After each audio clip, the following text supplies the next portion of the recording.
साथियों नमस्कार। आज हम वर्तमान में जो भारत की आर्थिक स्थिति जिस तरह की बनी हुई है और पूरे देश में बेरोजगारी का एक ऐसा पहाड़ खड़ा होते जा रहा है, इन्हीं को सिलसिलेवार तरीके से आपके सामने रख रहा हूँ कि किस प्रकार से सरकार की समय समय पर ली गई गलत नीतियों के कारण पूरा देश आज जो है बेरोजगारी की कगार पर खड़ा है। और जिस सरकार ने 2014 में आने से पहले ये नारा दिया था कि हम आएंगे तो आर्थिक विकास दर को डबल डिजिट में लेकर के चलेंगे, लेकिन वर्तमान में कुछ दिन पहले जो ये इस साल की तिमाही का आंकड़ा आया है, यह जो है डराने वाला है। डराने वाला मैं इसलिए कह रहा हूँ कि यह आंकड़ा जो है यह दिखा रहा है कि हमारी इकोनॉमी डबल डिजिट में ग्रो तो नहीं की, लेकिन डबल डिजिट में माइनस में चली गई। यानी इस समय भारत की जो जीडीपी है वह -23.9 के रेशियो से नीचे जा रही है। और यह भी जो है, यह आंकड़ा कैसा है? यह आंकड़ा जो है संगठित क्षेत्र के उद्योगों का है। असंगठित क्षेत्र के उद्योगों का आंकड़ा इससे भी भयानक हो सकता है। यानी इसका मतलब यह है कि जो हमारी ग्रोथ रेट है 23.9 से भी नीचे है, यानी -23.9 से भी नीचे है। तो अब देखिए इसको कैसे इस स्थिति में लाया गया है। अब यदि ये बताया जाएगा कि क्या हो गया, कि ये तो पूरे विश्व में कोरोना की महामारी चल रही है, इस कारण ये स्थिति उत्पन्न हो गई है, आपको फेसबुक या मीडिया के माध्यम से इस तरह की बातें जो है रखी जाएंगी, लेकिन हमें जो है इसके वास्तविक मूल में जाने की ज़रूरत है कि यह सरकार क्यों इस तरह से जीडीपी का ह्रास किया और क्यों इस तरह से हमारी अर्थव्यवस्था जो है गर्त में चली गई। और जो सरकार आते समय ये नारा दिया था कि हम प्रत्येक साल 2 करोड़ नौकरियों का सृजन करेंगे, आज जो है 40-50 साल की सबसे बेकार स्थिति में है कि इतनी बेरोजगारी दर आज से 50 साल पहले भी नहीं थी। हम लोग उस दौर में पहुंच गए हैं। इसके पीछे कारण क्या है? इसके पीछे कारण यह है कि देखिए, जब यह सरकार 2014 में आई तो 2016 में इन्होंने बिना किसी प्लान का पूरे देश में क्या किया? नोटबंदी कर दिया। नोटबंदी से लोगों को समझाने का प्रयास ये किया गया कि हमने क्या किया कि काला धन समाप्त कर दिया। जिनके पास काला धन था वो सारा धन निकल गया। अब मैं आपको बताऊं कि नोटबंदी से क्या प्रभाव पड़ा, इसको गहराई से सोचने की ज़रूरत है। नोटबंदी करके इन्होंने पूरा व्यापार बंद कर दिया। सारे व्यापारियों का व्यापार जो था कम से कम 6 महीने तक बर्बाद हो गया। बाद में जैसे जैसे उठा तब तक ये ला दिए जीएसटी, हम उस पर चर्चा करेंगे। लेकिन मैं पहले बताऊं कि नोटबंदी से हुआ क्या। नोटबंदी से इन्होंने नारा दिया क्या कि अमीर रो रहा है, गरीब हंस रहा है। अब मैं एक चीज़ आपको बताऊं कि यदि किसी व्यक्ति के पास 5 करोड़ रुपया है और नोटबंदी से उसको 1 करोड़ रुपया का नुकसान हो गया, तो क्या वह व्यक्ति गरीब हो गया?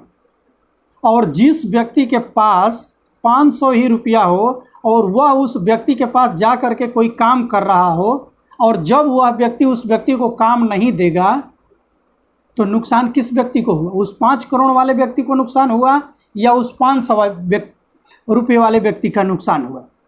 तो यही जो है हमारे पब्लिक को इस तरह से समझाने का प्रयास किया गया कि नोटबंदी से क्या हो रहा है, अमीर रो रहा है और गरीब खुशियों से झूम रहा है।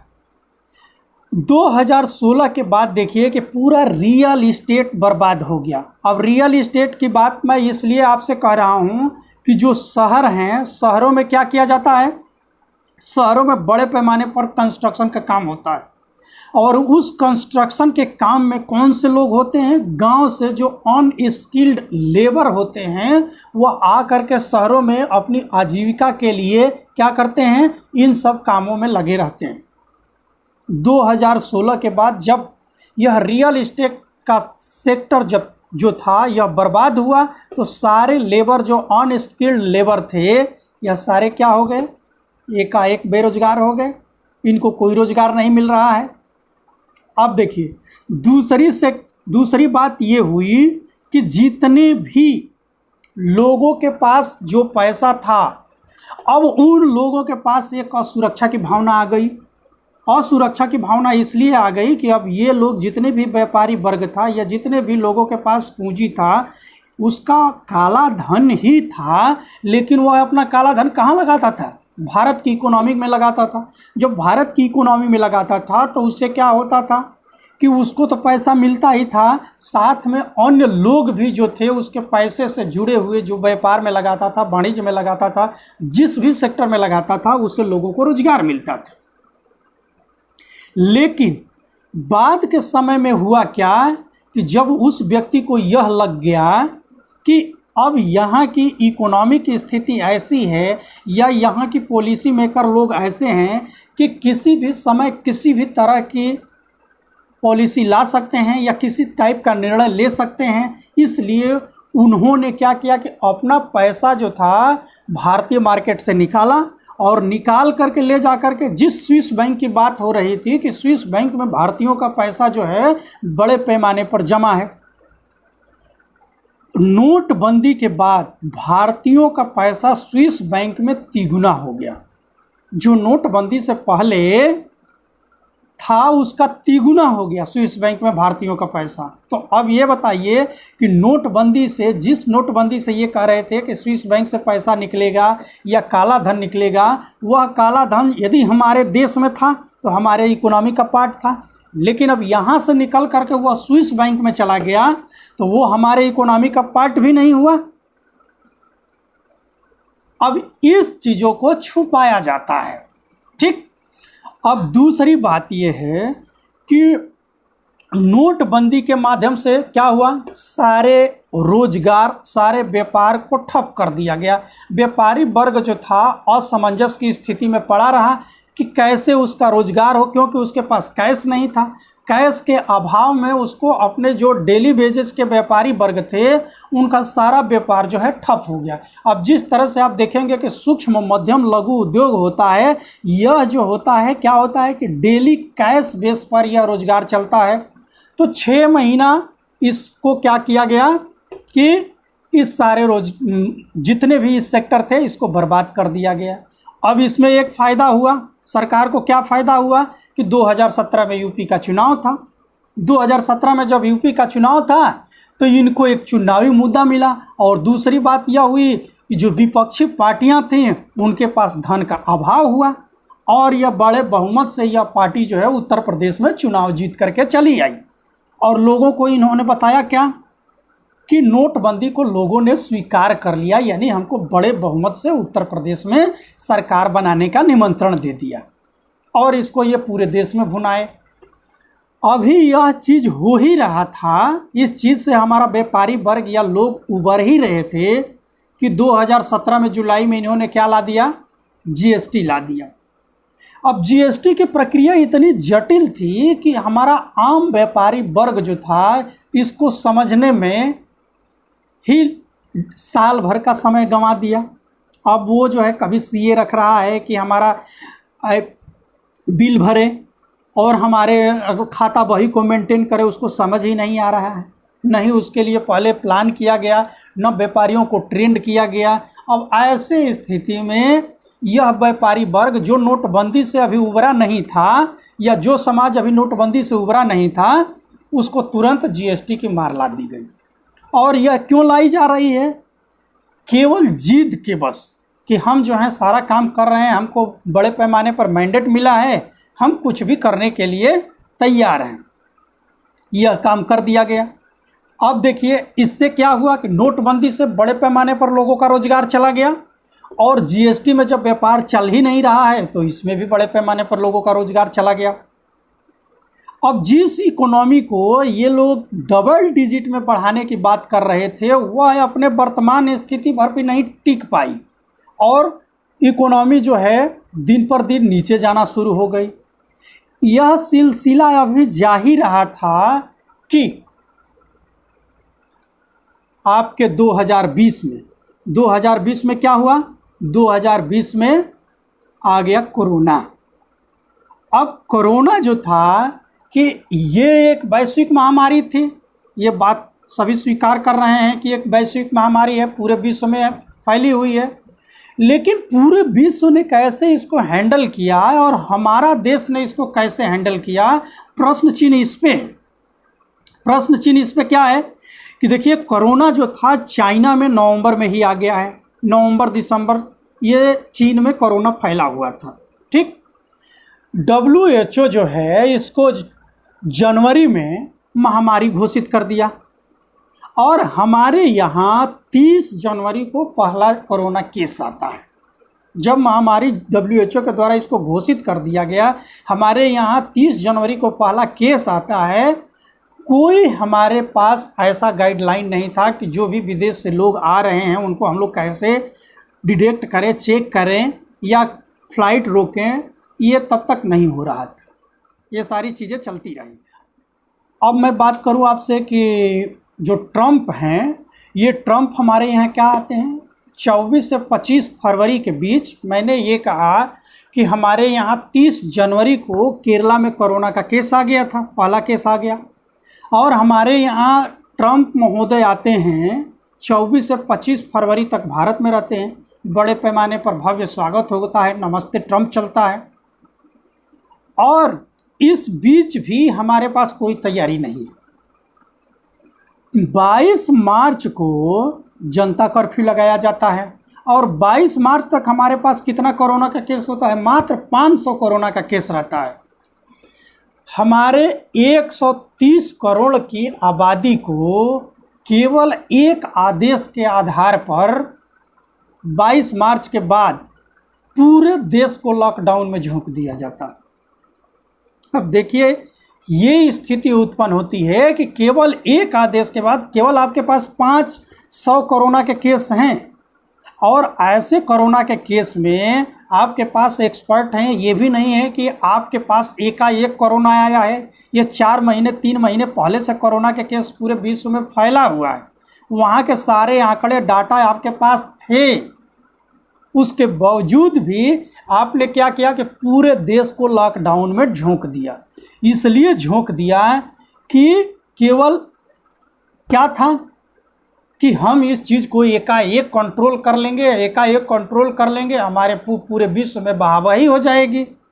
यदि कोरोना केस जो है एकाएक हम कंट्रोल कर लिए तो पूरे विश्व में हमारी वाहवाही हो जाएगी। इसी स्थिति के कारण और यह जिदबस या पूरे देश को लॉकडाउन में लागू कर दिया गया। यदि यहाँ पे थोड़ा भी सेंसियर हो करके काम लिया गया होता तो यह केस यदि 500 केस है तो इसको डिडक्ट करके हो सकता था कि किसी एक ही स्थान पर लाते, या जिस प्रदेश में या जिस शहर में बड़े पैमाने पर फैला था उसको आप लॉकडाउन में कर दिए होते और कुछ शहरों को चलने दिया गया होता। ऐसी स्थिति में यह स्थिति हमारे यहाँ नहीं उत्पन्न होती जो वर्तमान में स्थिति उत्पन्न हुई। अब क्या हुआ, पूरे देश को लॉकडाउन में झोंक दिया गया। लॉकडाउन में झोंकने के बाद आपके पास कोई प्लानिंग नहीं थी। सारे लोग जानते हैं कि लॉकडाउन में बाहर से, अब यहाँ ये देख लीजिए कि कोई व्यक्ति यदि मान लीजिए कि किसी बड़े शहर में गया हो, दवा लेने के लिए गया हो, या किसी यात्रा पर गया हो, या किसी काम के लिए भी गया हो, तो यह ऐसा भी स्थिति नहीं था कि ये आप 2 दिन 4 दिन, ये नोटबंदी भी नहीं था कि नोट लोग बदलने लगते। जिस तरह से नोटबंदी आप रात में आए और एक बार घोषणा किए सारा नोट बंद, तो उसमें आपको ये डर था कि नोट लोग आपस में बदल लेंगे या ये कर लेंगे। इसमें तो ऐसी कोई स्थिति नहीं थी। आप रात में आए, लॉकडाउन। अब ये देखिए कि बड़े पैमाने पर लोग कहीं शहरों में फंसे, कहीं कहाँ पे फंसे। इसकी एक घटना मैं आप लोगों को बताऊं कि कुछ बच्चे जो थे पिकनिक मनाने अपने दोस्तों के साथ गए थे बुलंदशहर में, और वहीं वो फंस गए। 15 दिन तक वह क्या किए, दूसरों की खेतों की कटाई करके वो बच्चे पढ़ने वाले और किसी तरह से जीविका यापन किए। ऐसी अनेक घटनाएं हुई कि बड़े पैमाने पर लोग जो हैं खाने बगैर मर गए, उसका तो आंकड़ा ही नहीं है। अब जब लोगों के पास खाने की समस्या आने लगी, रहने की समस्या आने लगी, बड़े पैमाने पर जो मजदूर वर्ग था यह शहरों से क्या होने लगा, पलायित होने लगा, जाने लगा। अब इस जाने की भी स्थिति में अब उनके लिए न तो कोई साधन उपलब्ध कराया जा रहा है, न उनके खाने की कोई व्यवस्था की जा रही है, और बड़े पैमाने पर लोग जो हैं 2-2 हज़ार किलोमीटर, हज़ार किलोमीटर की यात्रा पे गए, अधिकांश लोग उसमें भी दम तोड़ दिए। उसका तो आंकड़ा ही नहीं है, कोरोना का डेली का आंकड़ा आ रहा है, उसका तो आंकड़ा ही नहीं है कि कितने लोगों की जान इसमें चली गई। ये स्थिति बनी। अब मैं आपको वास्तविक मुद्दे पर आ रहा हूं कि ये वास्तविक मुद्दे जो हैं ये अब वर्तमान में क्या उत्पन्न हो गए हैं। तो जिस तरह से अब ये सारी चीज़ें जो है क्या कर रही हैं, इस मुद्दे को जन्म दे रही है।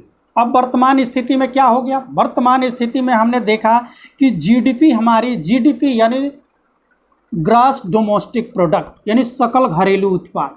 तो सकल घरेलू उत्पाद से मतलब यह है कि सकल घरेलू उत्पाद बढ़ेगी तो क्या होगा, आपकी जेब बढ़ेगी, और सकल घरेलू उत्पाद घटा तो आपका जेब भी घटा, आपका जेब भी घटा।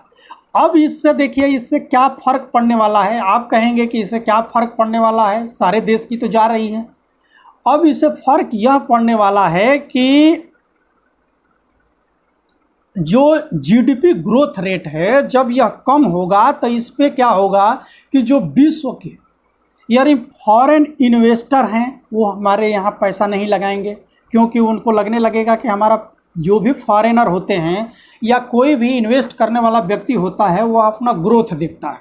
यदि उसको ग्रोथ नहीं दिखाई देगा तो वह पैसा नहीं लगाएगा, तो वो पैसा आप लोग नहीं लगाएंगे।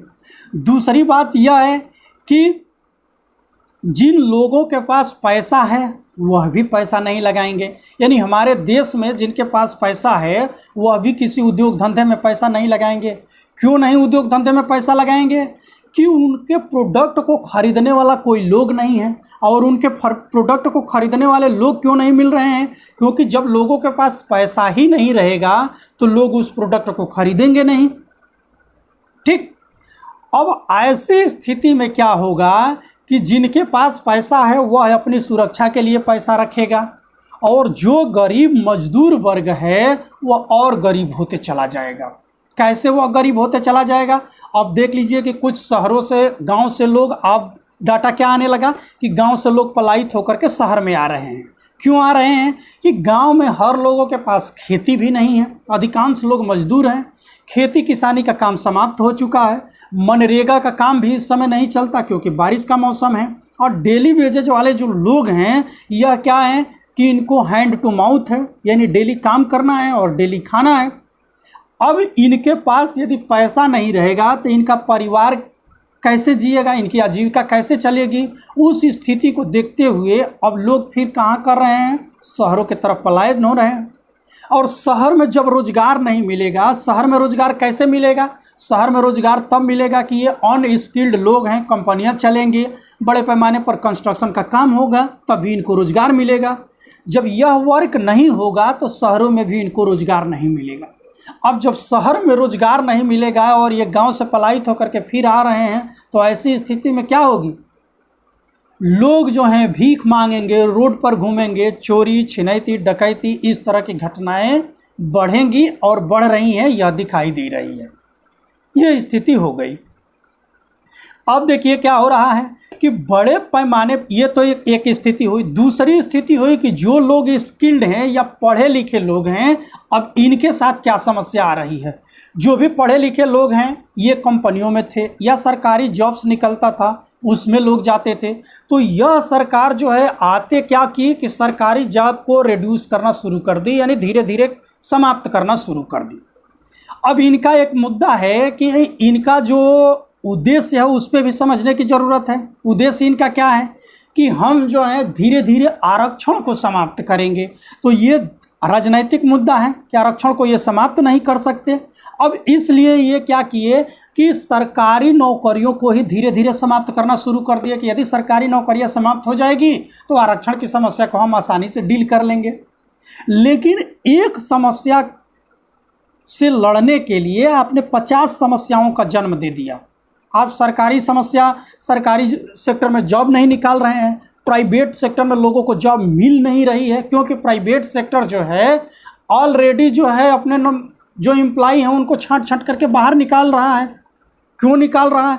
क्योंकि जब उसका प्रोडक्शन नहीं होगा, जब प्रोडक्शन नहीं होगा और उसका उत्पाद बेचेगा नहीं, यदि उसका उत्पाद नहीं बिकेगा, प्रोडक्शन नहीं होगा, तो वो एम्प्लॉई को कहाँ से पैसा देगा? और वह बड़े पैमाने पर एम्प्लॉई को निकाल रहा है। सरकार जो है क्या कर रही है कि अपने पीएसयू को, यानी जितने सरकारी सेक्टर की कंपनियां हैं, अब इसको विनिवेश के नाम पर वो ये कह रही है कि हम बेच नहीं रहे हैं, हम क्या कर रहे हैं, इसमें विनिवेश कर रहे हैं। विनिवेश का मतलब ये होता है कि सरकार की जो भी सरकारी कंपनियां होती हैं उसमें कुछ हिस्सा सरकार अपने पास रखती है और कुछ हिस्सा को प्राइवेट सेक्टरों में बेच देती है, और ये दोनों लोग मिल करके और उसका क्या करते हैं, संचालन करते हैं। इसी भाषा को पीपी मॉडल कहते हैं, यानी पब्लिक प्राइवेट पार्टनरशिप, या इसी को विनिवेश की श्रेणी में रखा जाता है या विनिवेश की संज्ञा दिया जाता है। तो इसको क्या कर रही है सरकार, बड़े पैमाने पर इसको बढ़ावा दे रही है। एयर इंडिया हो, रेलवे हो, भेल, गेल, सेल, या जितने भी इसके सेक्टर हैं, यहाँ तक कि अब तो हवाई अड्डों से लेकर के बस स्टैंड भी बेच रही है। और यह क्या बता रही है कि हमारे पास जो हैं सरकारी खर्च के लिए पैसे नहीं। अब जब आपके पास सरकारी खर्च के लिए पैसे नहीं हैं तो पैसे रहेंगे कैसे? जब आपने अपने जिद के आधार पर पूरे इस इकोनॉमिक सिस्टम को बर्बाद कर दिया तो उसके लिए जिम्मेदार कौन है? कि आपके जिद के कारण ये सारे निर्णय लिए जाते हैं, और इन्हीं निर्णयों के कारण जो है हमारी इकोनॉमिक जो है गर्त की स्थिति में चली जा रही है। जॉब समाप्त, जॉब है नहीं किसी के पास, तो अब देखिए कि ऐसी स्थिति में सरकार क्या कहेगी? सरकार ऐसी स्थिति में कहेगी कि ये तो केवल भारत की थोड़ी है, ये तो अभी आप लोग हमारी वित्त मंत्री का बयान सुने होंगे, वो कह रहे हैं कि एक्ट ऑफ गॉड है, यानी ये सब भगवान का किया हुआ है। अब नोटबंदी भी भगवान का किया हुआ है, जीएसटी भी भगवान का किया हुआ है, ये सारे व्यवस्था तो भगवान को किया हुआ है। अभी 2 दिन पहले उनसे एक पत्रकार ने पूछा कि मैडम ये बताइए कि एमएसएमई सेक्टर है या जॉब लेस हो रहा है, इसके लिए आपके पास प्लान क्या है? राज्य वित्त मंत्री जो है उनको गिलास में पानी देने लगे, या मैडम पानी पीने लगी और जवाब से निकल ली। तो यह स्थिति जो है देश में उत्पन्न हो गई है। अब आप कहेंगे कि ये स्थिति से कैसे क्या किया जाए? तो देखिए, इस स्थिति से निपटने का हमारे पास साधन है, ऐसा नहीं है कि हम साधन हमारे पास नहीं है और इस स्थिति से हम निपट सकते हैं। लेकिन जिद यदि रहेगी तो जिद का कोई इलाज नहीं है। अब ऐसी स्थिति में बार बार विपक्षी पार्टियां या जितने भी इकोनॉमिक एक्सपर्ट हैं ये कह रहे हैं कि आप लोगों के पास पैसा पहुंचाइए। यहाँ तक कि मैं पिछली वीडियो में भी बोला था कि डॉक्टर मनमोहन सिंह ने कहा कि अभी जो है ऑलरेडी यह सरकार अब तक के सबसे ज़्यादा कर्ज ले चुकी है। जितनी कोई सरकार विदेशों से कर्ज नहीं ली है उससे कई गुना ज़्यादा यह सरकार जो है विदेशों से कर्ज ले चुकी है। फिर भी डॉक्टर मनमोहन सिंह ने कहा कि आप ऐसी स्थिति में कर्ज लीजिए और कर्ज से डरिए मत। उन्होंने एक पॉजिटिव साइन दिया कि आप कर्ज लीजिए और लोगों के पास पैसा पहुंचाइए इन हैंड। किसी भी कीमत पर लोगों के पास पैसा जाना चाहिए। आपने 20 लाख करोड़ का घोषणा कर दिया कि हमारे पास 20 लाख करोड़ का हम पैकेज देंगे, लेकिन यदि वो 20 लाख करोड़ का पैकेज लोगों के पास जाएगा नहीं तो लोग जो हैं उससे कोई क्रिएटिविटी काम करेंगे नहीं, खरीदेंगे नहीं। तो यह जो है, जो ये तिमाही छमाही का जो आपका तिमाही का आंकड़ा आया है, इससे भी पूरा हो सकता है कि अगले तिमाही में आपका आंकड़ा आ जाए। इसलिए ज़रूरी है कि आप जो हैं किसी भी कीमत पर लोगों के पास पैसा पहुंचाइए। लोगों के पास पैसा पहुंचेगा तो लोग क्या करेंगे, लोगों का परचेजिंग पावर बढ़ेगा, लोग खरीदेंगे, सामान खरीदेंगे। जब परचेजिंग पावर बढ़ेगा तो हमारा मैन्युफैक्चरिंग सेक्टर चलना शुरू होगा। यदि लोग खरीदेंगे ही नहीं, लोगों के पास पैसा ही नहीं होगा, तो मैन्युफैक्चरिंग सेक्टर ऐसे ही डंप हो जाएगा।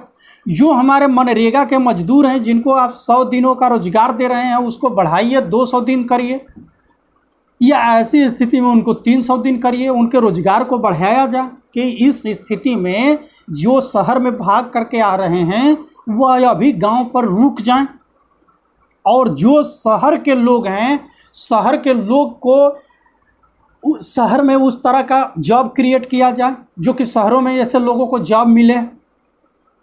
अब जॉब कैसे क्रिएट होगा? आप एमएसएमई को घोषणा कर दिए, लेकिन किसी एमएसएमई को अभी पैसा मिल नहीं रहा है। जब उसको पैसा मिलेगा नहीं, और पैसा वो मिल भी रहा है, कभी कुछ दिन पहले स्टेट बैंक का निर्णय हुआ था कि लोग पैसा ले नहीं रहे हैं, तो पैसा लेंगे कैसे? जब पैसा ले करके उनको लगाने का या उनको पैसा निकलने का रास्ता दिखेगा तभी तो वो पैसा लेंगे। तो कहने का मतलब यह है कि सरकार जो है इन गलत नीतियों के कारण, गलत पॉलिसी के कारण पूरे देश को एक ऐसे स्थिति में ले जा कर के खड़ी कर रही है जहां से कि निकलना देश के लिए चिंताजनक हो जाएगा। यदि सरकार अपने जीत पर इसी तरह का निर्णय लेती रही, अपने एक्सपर्टों का बात नहीं मान रही है, यदि मान ले आप विपक्षी पार्टियों की बात नहीं मान रहे हैं, कम से कम आप अपने एक्सपर्ट की बात मानिए। यदि एक्सपर्ट के सलाह नहीं लेंगे तो आपको ऐसा ही उदाहरण देना पड़ेगा कि कोई मूर्ति बनाए, खिलौना बनाए और कुत्ता पाले। तो ये मूर्ति बनाने, खिलौना पालने और कुत्ता पालने से इकोनॉमी का हल नहीं हो सकता है। इसके लिए आपको बड़े बड़े इकोनॉमिस्ट से बैठ करके और इन मुद्दों पे वर्क करना पड़ेगा। खुद ही अर्थशास्त्री बनने से काम नहीं चलने वाला है। तो धन्यवाद, यही था मेरा इस वीडियो के माध्यम से आप लोगों को बताने का उद्देश्य। और बड़े पैमाने पर जो युवा वर्ग है इस समय आक्रोशित है, जो शिक्षित युवा वर्ग है वह आक्रोशित है, क्योंकि उसको जॉब नहीं मिल रहा है। और ऐसे में वह आक्रोश जो है सोशल मीडिया के माध्यम से, क्योंकि इस समय लॉकडाउन है, लॉकडाउन के समय कोई अपना विरोध प्रदर्शन नहीं कर सकता, तो बड़े पैमाने पर युवा वर्ग, टीचर्स वर्ग, बुद्धिजीवी वर्ग social media, Twitter, Facebook, YouTube के माध्यम से सरकार के पास अपनी आवाज़ पहुंचा रहे हैं। तो सरकार को इस मुद्दे को सीरियस लेना चाहिए। ये नहीं कि लोग रोड पर जा कर के ही आपके खिलाफ नारेबाजी करें तभी आप किसी चीज़ का निर्णय लें। लोगों की यदि भावना को सरकार नहीं समझेगी तो स्थिति जो है और भयानक हो जाएगी। धन्यवाद, नमस्कार। यदि ये हमारा वीडियो आप लोगों को अच्छा लगा हो तो आप लोग इसे लाइक, शेयर, सब्सक्राइब जरूर करिएगा। जय हिंद।